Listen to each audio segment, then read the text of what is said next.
welcome to the next session on how to make it as a creative. And I have a very special guest with me today, Marie Boltenstern, Managing Director of Boltenstern. And Marie is not only an architect, but also a 3D specialist. And 5 years ago, she did a quite bold move by disrupting her family business because they're now producing and designing fine jewelry collections that are directly 3D printed in gold. Marie, super happy to have you here because I myself am not from the creative industries, and I think we have a lot of women in the audience who are eager to learn about your experience and growth journey. So why don't you just go ahead and introduce yourself quickly and let us know what you're up to now with your beautiful jewelry. Sure.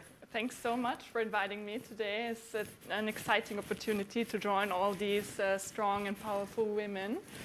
Yes, so you gave already a very good introduction of what we're doing. So my passion has been coding 3D algorithms since more than 10 years now. I have studied architecture and specialized in 3D technology. And actually, the jewelry business exists since 1964, and it was founded by my father, who was an artist and goldsmith, so very traditional, but a pioneer at his time, selling 18-karat gold collections to the jet set of the 70s in New York, Paris, London, in pop-up stores when pop-up store was not even known as what it is today. And then, yes, I've heard about a gold 3D printer when I finalized my studies, and I thought it's the perfect moment to combine what I love to do, the coding, and the family heritage. Wow, that's incredible. Is your dad now happy with what you've accomplished so far?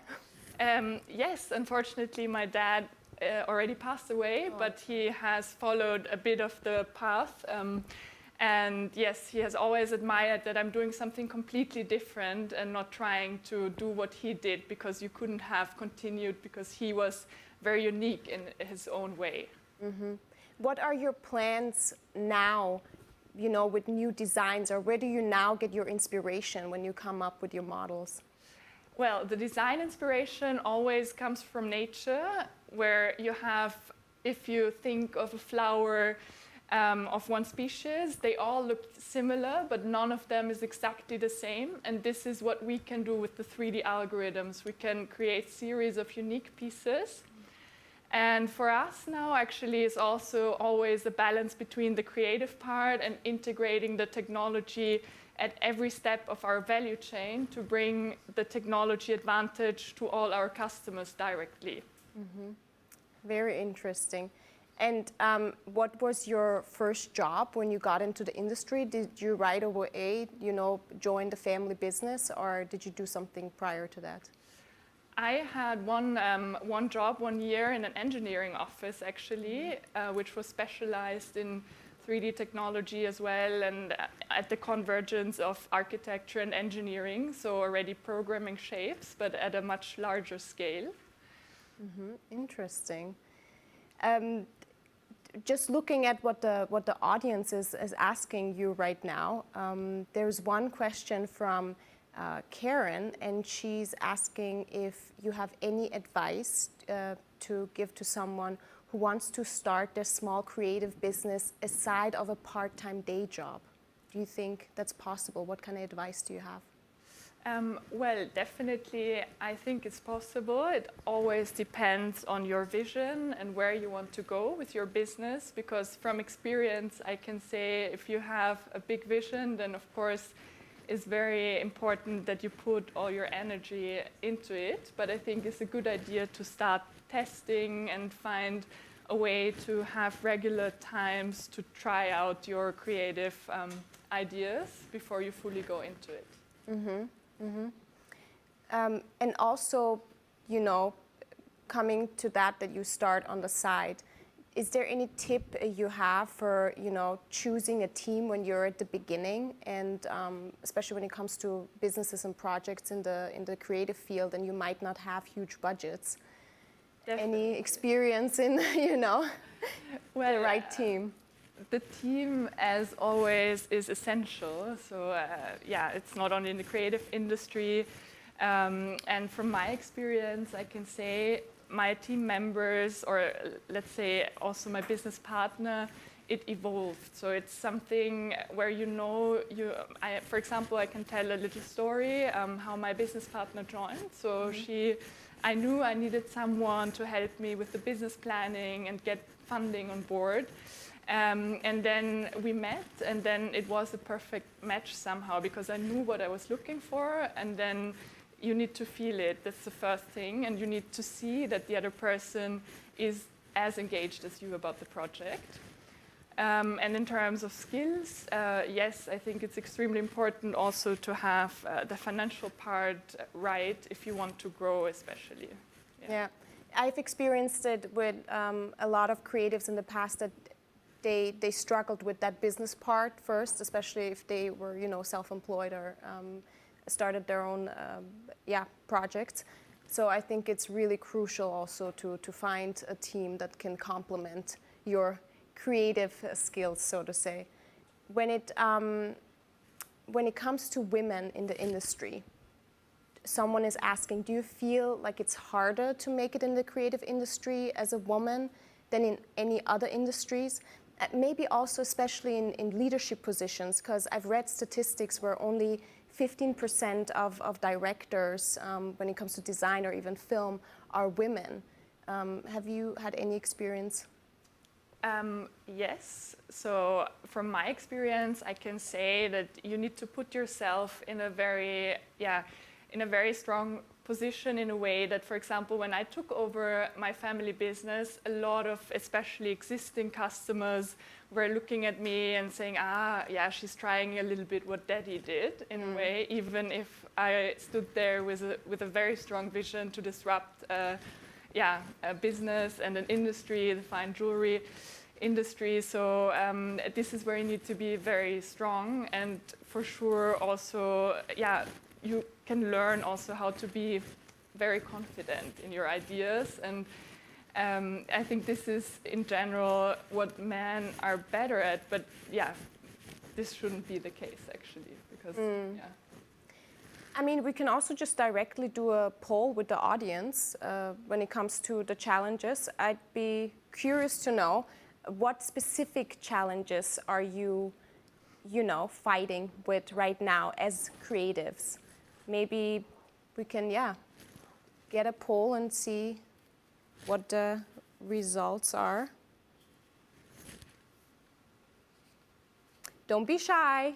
We need to know about your challenges so that Marie can somehow also give her 2 cents.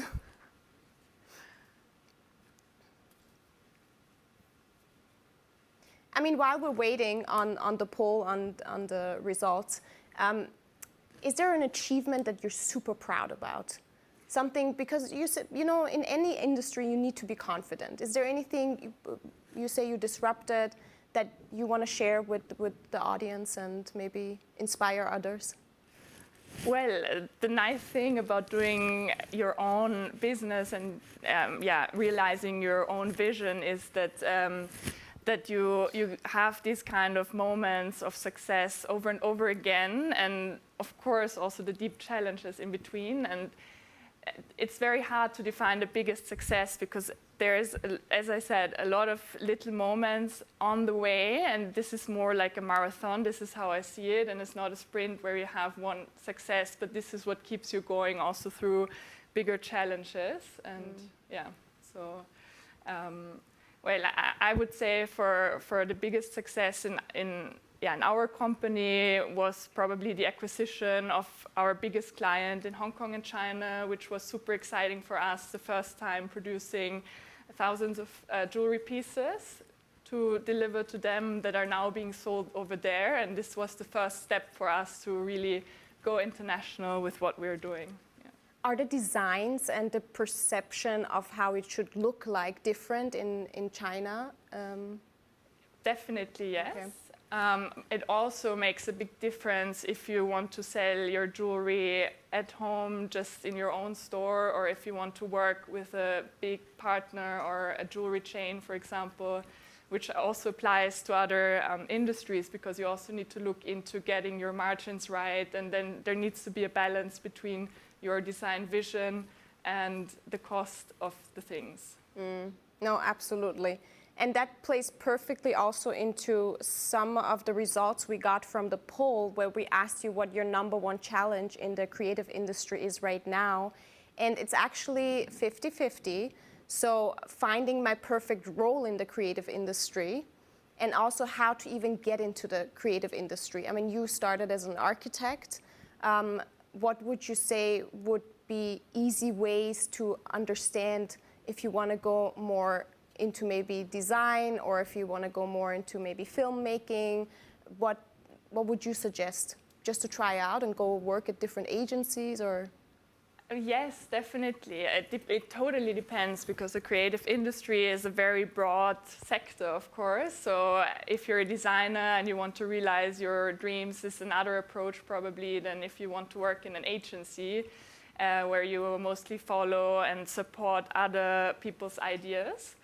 And yeah, what I can say that yes, you need to be clear about what you want to do every day. I think this is the most important point. This is also how everything fell into place for myself, for example, rather than saying I want to be a jeweler or an architect, because now I'm kind of both. And just thinking of the responsibility you want to have, and what should your daily work include. Mm-hmm. Do you have a lot of friends in the creative industries that are, in other fields where you would also be interested in? Maybe, are you maybe sometimes jealous of what they're doing, or do you exchange ideas, designs, inspiration? Definitely, yes. So it's very enriching to be in a constant conversation with my friends who I studied with, who are now all in completely various fields. Because it's architects, it's fashion. One of my best friends is 3D printing fashion dresses. Wow. And another one, he is now working in an engineering office, designing facades. Mm-hmm. So it's a very broad range of different careers, which are all super exciting. Absolutely. I love that everyone seems to integrate 3D printing. That's amazing. Where did you, for example, because these earrings are Boltenstern, obviously, where did you find inspiration for this form? It's really cool. I really love it. Thanks. Everything. Sorry. Everything we do cannot be made by hand or by any other technique. So this is the first criteria. And then everything is inspired by natural structures, as I explained previously. And for these pieces, the inspiration was also to make something that is very smooth and adapts to you as the wearer. Just as, for example, this bracelet that I'm wearing. Oh, right, yeah. That is directly 3D printed in 18-karat gold. And it's all about how it moves and how it feels for you as the wearer. Mm-hmm. It's beautiful. I think we should get the audience some discount codes on your jewelry, if that's okay. Okay, let's see what other questions you have. Someone is asking, how important is the network in the creative industry? Are you big on networking? Yes, definitely. It's an important part to also get new projects on board or tell people about what you're doing. I think this applies to any industry. So I would say yes. And if you yourself don't like networking so much, then I would recommend to get a partner on board who likes it and who does a bit of business development also. Because one talk leads to another, as we all know it, I think, and then new opportunities open up. Absolutely, yeah. Opportunities are really there when you have a broad network. Absolutely. Did you, when it comes to opportunities, did you have a mentor, or even more than just one mentor on your path so far? Definitely more than one mentor, yes. I think this is also quite important to let people be your mentor, even if you don't choose them in the beginning. But one of my favorite stories is from architecture school, for example, where like one of our teachers would tell us one evening, because we did everything with the laser cutter, with 3D printers, everything was computationally designed. But he said, if the presentation is tomorrow morning at 9 and the laser cutter doesn't work, I don't care. You need to get it done anyhow. And if you cut it by hand, but you need to present something in order to make your idea understandable.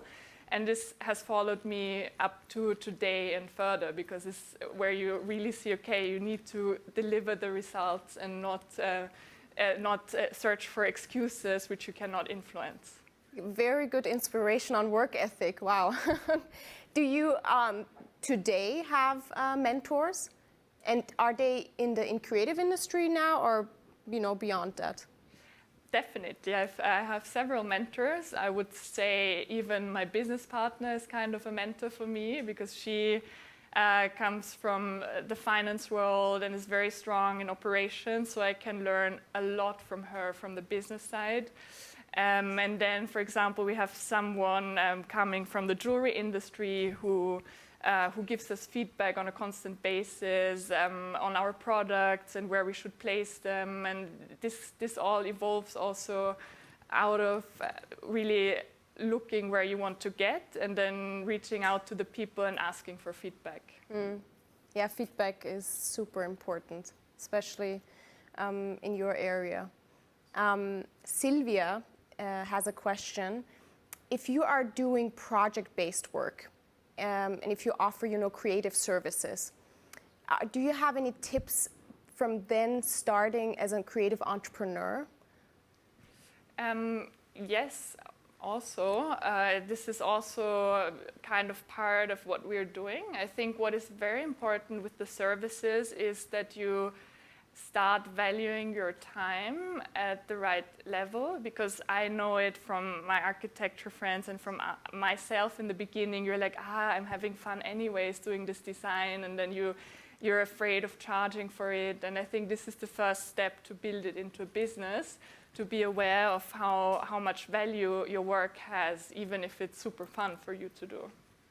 Yeah, asking for money about things that you're passionate about, that is a tricky one that I think a lot of us have to deal with, and on all sorts of levels.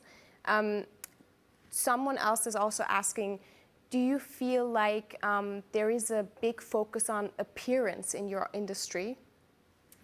Appearance in what sense? I guess in a sense, please correct me if I'm wrong, dear anonymous question asker.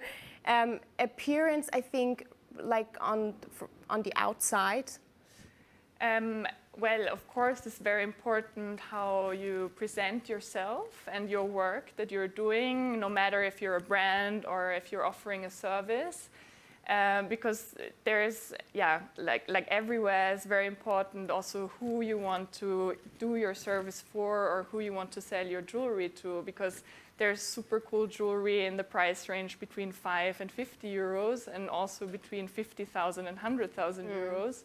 And this is something where you really talk through your appearance. Depending also on who your customer is.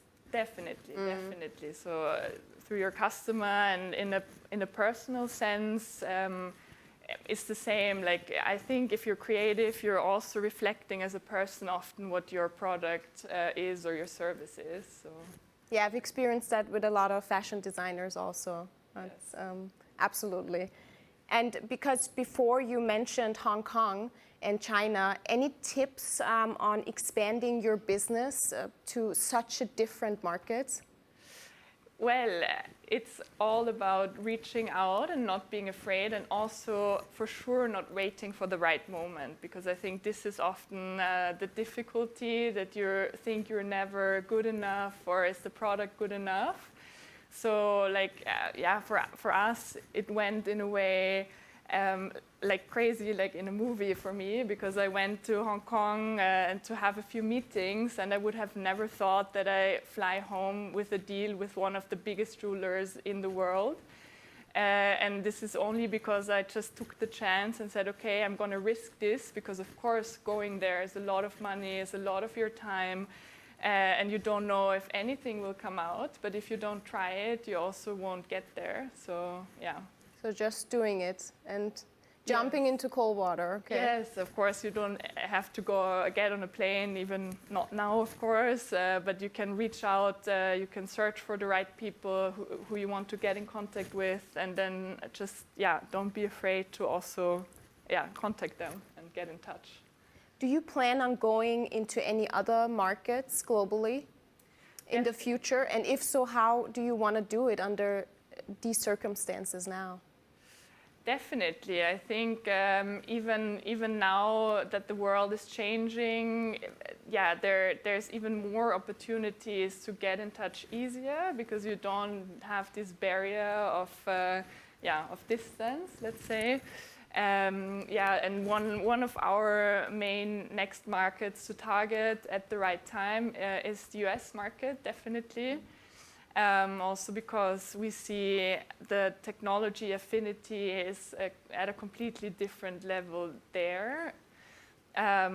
Yes, and then for now growing in our own home base, Europe, and online. I mean, online is the thing to do today, and this is what everyone can do. Yeah. Absolutely. And from the US, we have a lot of participants today, actually.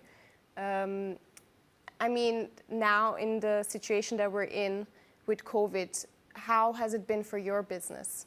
Have you had difficulties? How have you dealt with the situation?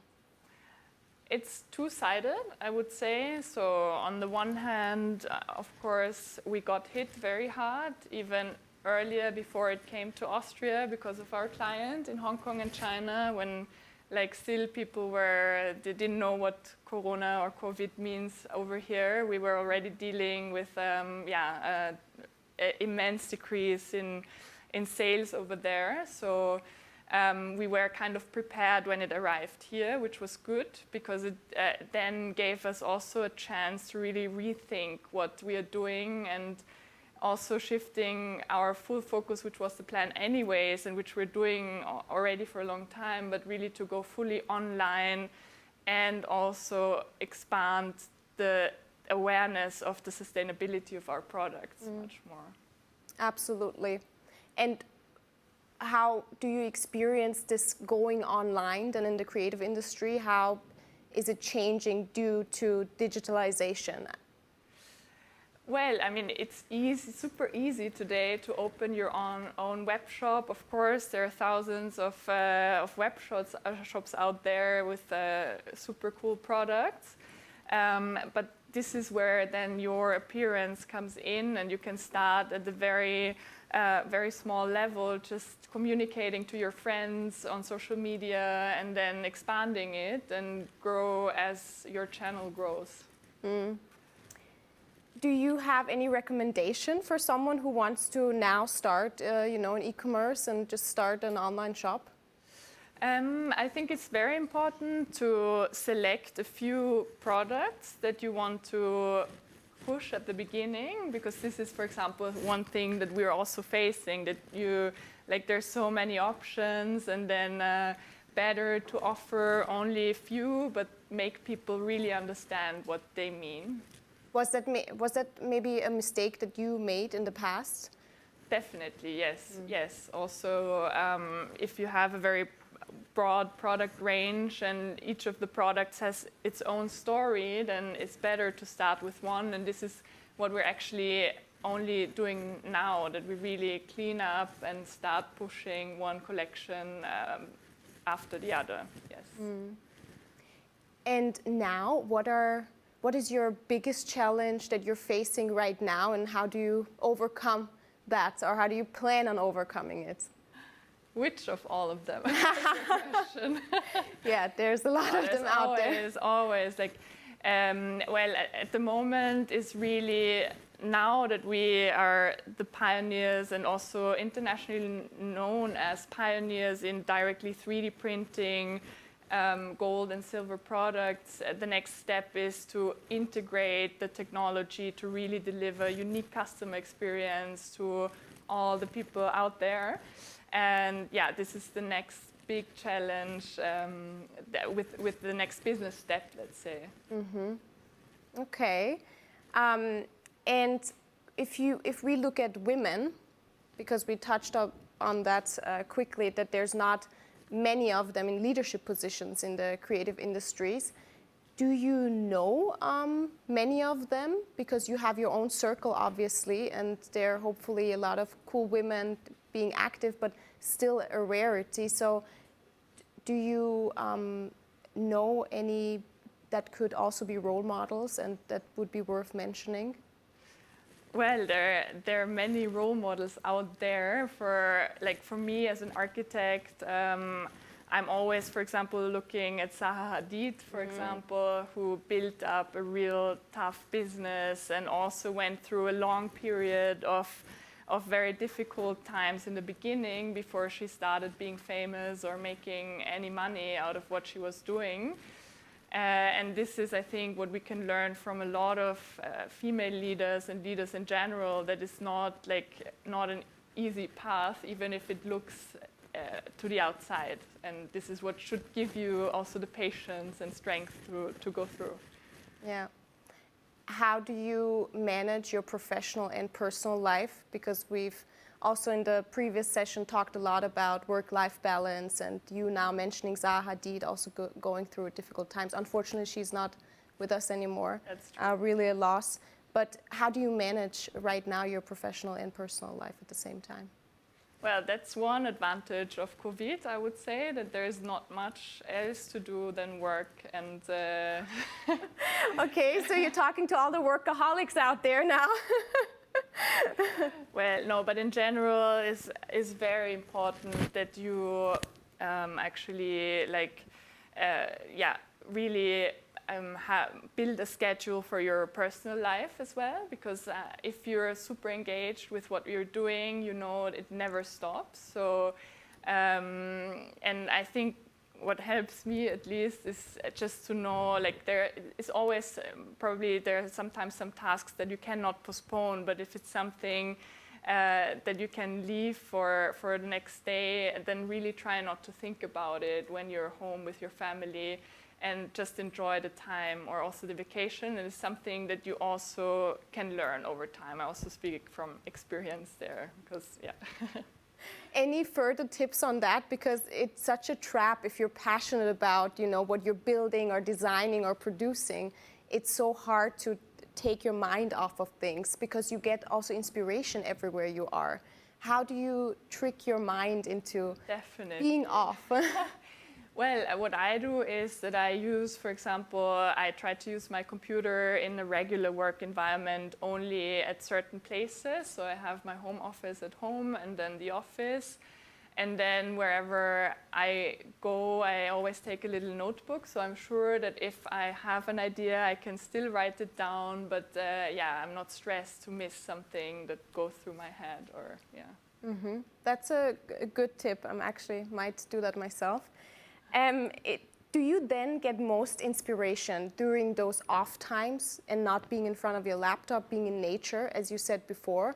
Or do you also get inspiration maybe at a meeting, sitting with other creatives and talking about something or seeing other designs? Yes, definitely through communication with others, new ideas are triggered. So you can think about one idea for hours, days, weeks, and then it might be one image or one sentence that triggers something that you couldn't have come up with yourself. And then I must say, the most inspirational times, or where the most is produced, or is actually these times where nothing happens in front of the computer, which is very exhausting because you're just thinking and you think you did nothing, but in the end these times are so important in the creative process. Yeah, just to try and give yourself enough time to get where you want to be. Mm-hmm.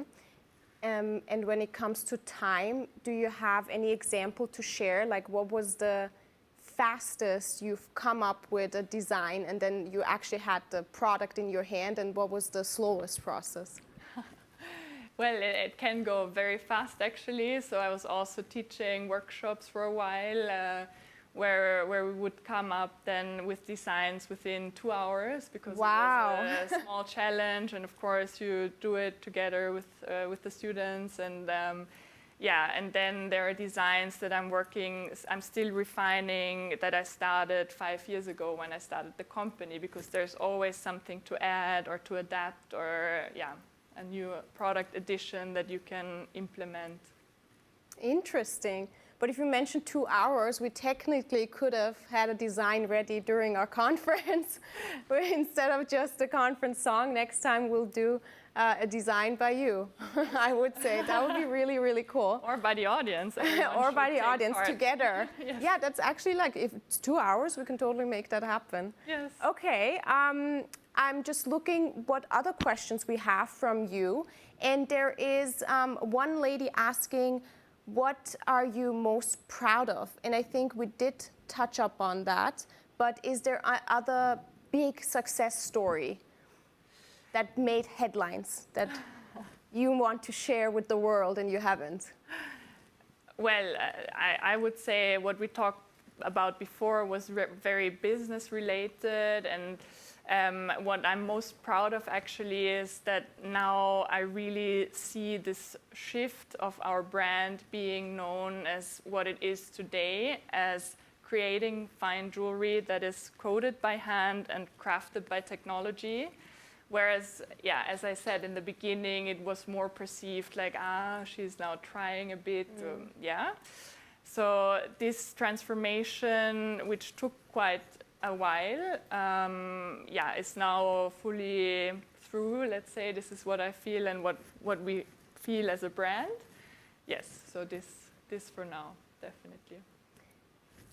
That's interesting, because I've watched you throughout the years now a bit, and I feel like you always had that energy that you have everything under control, and you know every phase of the company and also what your vision is at its timing going well. Did you ever have like doubts and fears in between that you needed to overcome? Who helped you, or did you get yourself out of there? Definitely, there's always like over and over periods where you're very challenged, because there's periods where you get a lot of reward for what you're doing, but then also periods of development where you don't see immediate success.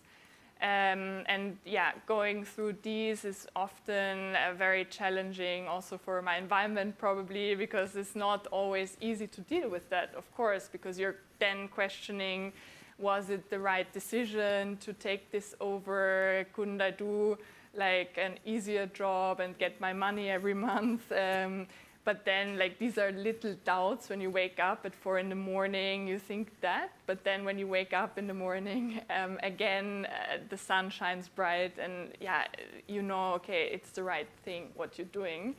And yeah, it's definitely also my team and also my family helping me through these periods, yeah. So a strong support system.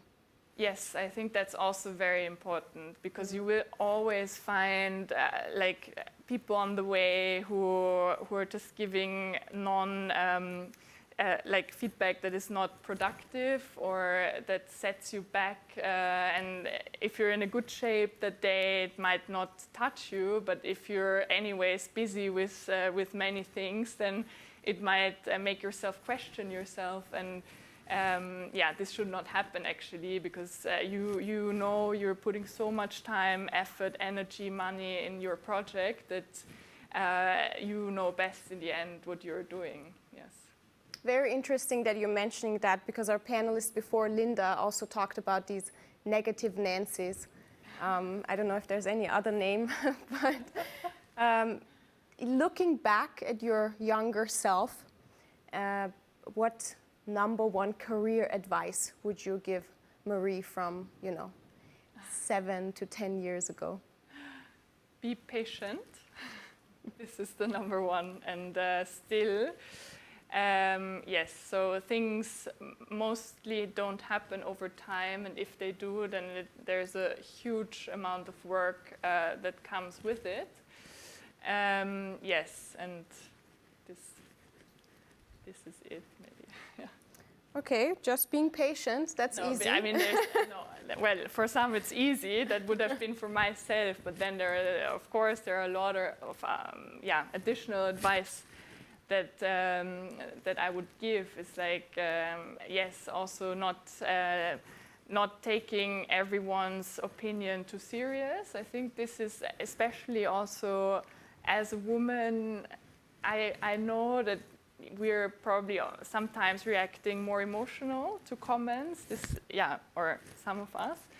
And this is where you can also work on, because I remember, for example, when I presented my first 3D printed collection in an Austrian jewelry store, I was super excited, and like most of them who I saw, they were as well. But then there was another store who was looking at the collections for an hour, and I was explaining, and I'm like, yeah, we're internationally the first ones, and like we're a young brand evolving.